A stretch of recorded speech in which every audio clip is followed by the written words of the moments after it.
construction does amazing stuff in the community.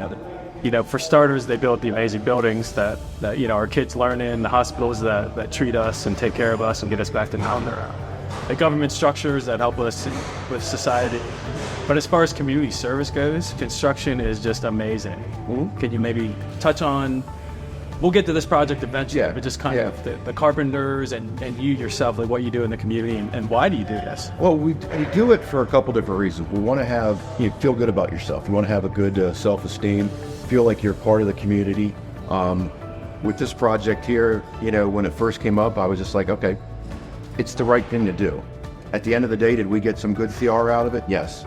Did our members have a chance to get some UCAN credits through the Carpenters? Yes. But at the end of the day, it's the right thing to do. It's like, who's going to step up and do it? And like with our guys, you know, coming in, we did it at no cost to the city. So can you maybe explain what exactly happened here? Well, obviously, to be blunt, the building burnt down. Self-explanatory there. And then we had gotten connected with the city of Harrisburg early on, back in September, late September, through the local building trades and the Carpenters as a whole, to try to figure out how we can help with this to keep the costs down. Because at the end of the day, you know, if the city was having the whole thing priced out, they probably wouldn't have been able to do it.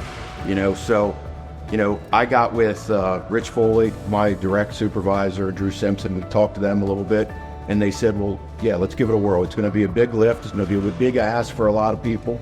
And it was. It took a lot of time, a lot of man hours to do it and complete it. But at the end of the day, it feels good that we had an opportunity to help to reopen the market here temporarily in Harrisburg while the brick building can get rehabbed.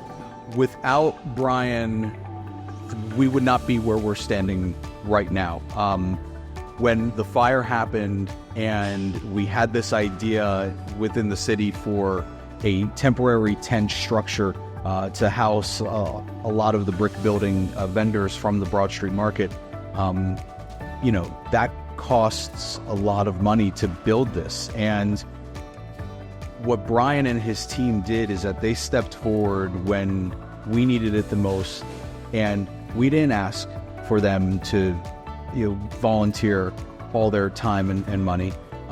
They said we would do it because it's the right thing to do. And it's not just stepping up for the city of Harrisburg administration and the government, but more importantly than that, the vendors who make their lives in the Broad Street Market, the people of Harrisburg who rely on the Broad Street Market for fresh produce and meats and flowers and daily market offerings, because the city of Harrisburg is a food desert that has one supermarket on the other side of the city. It is so important to have this here. And without Brian and his union members stepping up and putting together what the bones of what we see in here, this wouldn't exist. Much like KCA, the EAS Carpenters, you know, put a high importance on community service and giving back to the community.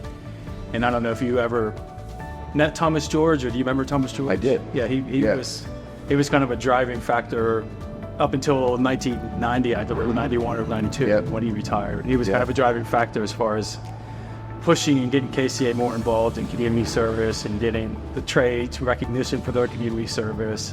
And because of all of his great effort and everything, we actually created an award. It's called the Thomas George Labor Community Service Award. Okay.